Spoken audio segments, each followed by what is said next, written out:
What the f*** was that? That sounded like a f***ing demon leaving my body. Hello, welcome to HITC Sport. Right, stop the unvilified hate. For those of you smashing up your computer screens at yesterday's video, that was Lawrence's last video on the channel. He was covering James, lads. Relax, he's a nice fella. Probably. This is free content. It's not as if someone has microwaved your cat. Going forward, yeah, it's me doing 5 videos a week and the lovely James doing 2, where he shows his darling face every now and then. Look at that, don't you just want to squeeze his cheeks? Very good, lad, but if you do wear a scarf again, I will eat your face. Anyway, cracking into the football news, right. Imagine the worst relationship you've ever had. No, don't worry, you haven't stumbled into an episode of Lorraine or Loose Women. The only loose woman around here is your mum. Sorry, I was channeling my inner Emmanuel Adebayor, who literally spent an entire evening responding to internet trolls with your mum jokes. Christ. But no, okay, just think about the worst relationship. For me, it would be the one between me and my crusty sock. Why don't you ever hold me at night? But for some of you, that it might just be a relationship that turned sour when she started spitting in your food, drowning pets in your sink, and using a dead relative's urn as a toilet. Nothing worse than coming home to find your missus squatting over the ashes of Aunt Susan. Imagine then, right, after dumping her, binning her off to some naive lad hoping to change her personality, you're then pulling a U-turn and wanting to take her back. Don't know why I'm still holding this. Well, that's exactly what's happened at Manchester United with the potential return of Alexis Sanchez. Ole Gunnar Solksjaer, as if he couldn't go further down in my estimations, is not only leaving the door open for a Sanchez return, but he's actively celebrating it. Alexis will come back in the summer and prove you all wrong.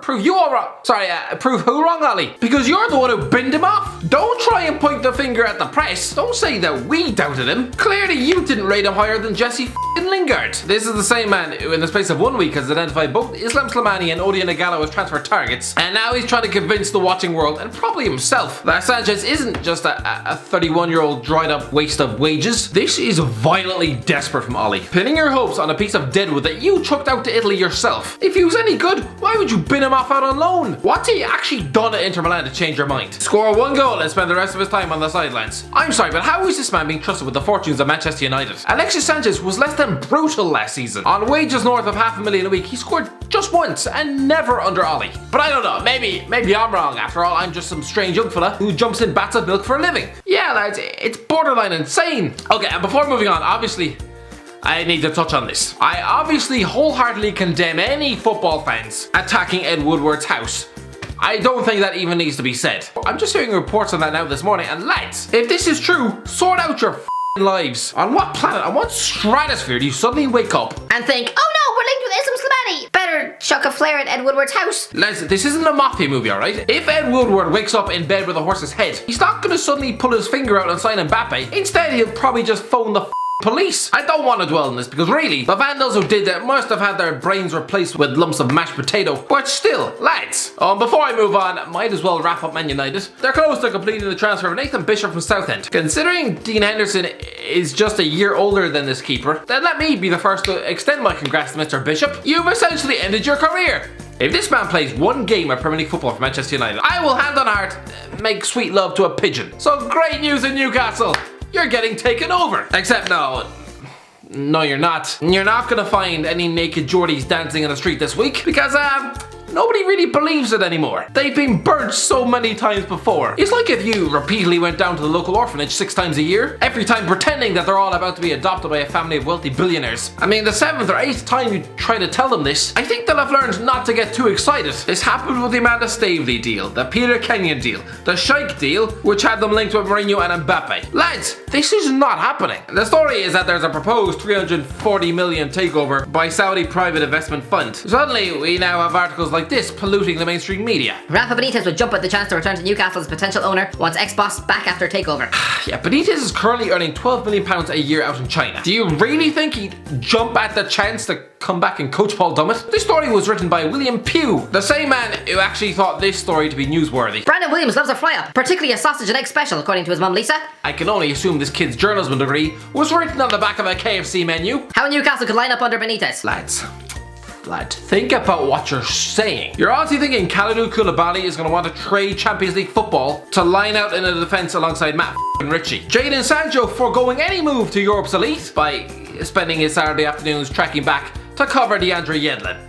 What? Anyway, Christian Eriksen's left Tottenham for Inter Milan. A club have been exceptionally busy in January. You know what, actually? I hope Antonio Conte brings success to them, because it's always so depressing to see a former European giant going years without really doing anything. Yeah, Inter are filling their basket with a collection of unwanted Premier League misfits, but I do hope Conte wins them this league. As for Eriksen, Tottenham received £16.9 million for him. They were asking for nearly 10 times that in the summer. Daniel Levy, you're usually an excellent negotiator, but really, you clearly took a leaf out of Ed Woodward's book. And according to some, Eriksen is apparently leaving a Premier League legend. It's that sort of sentiment that makes me want to chuck up my morning cornflakes. Premier League legend for literally 0 trophies. I'm sorry, what? Please, alright?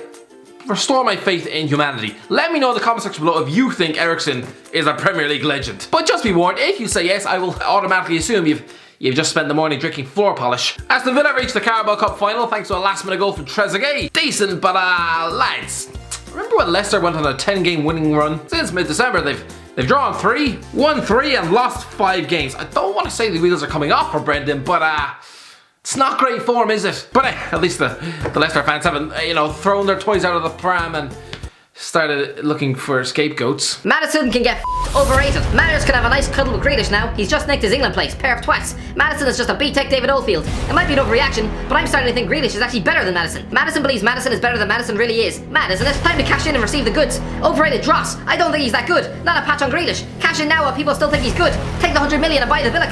Over the 2 legs, Grealish showed he is twice the player of Maddison. Yeah, there you have it, lads. According to Leicester fans themselves, apparently James Maddison is now complete and utter horse snot. Also, before I go, I have to mention the fact that Hatem Ben Arfa has found a new club. He signed for Real Valladolid, the Spanish club owned by Ronaldo. Listen lads, I don't care that it's a tiny club with a tin shed for a stadium. I'm just delighted Ben Arfa is back in the game. If you don't know already, the man is literally my favourite player who ever lived. His close control, his dribbles, his refusal to pass the ball. Everything I love in a footballer. And I'm telling you this now lads, I will eventually get this man to appear on this channel. Trust me, it's gonna happen. And I'm also gonna topple Football Daily in subscribers, but I think we all know that. Anyway, that kind of wraps up everything in the football world. That's pretty much it. If you enjoyed the video, don't forget to give it a like, share, and subscribe. And as always, I'll talk to you in a while.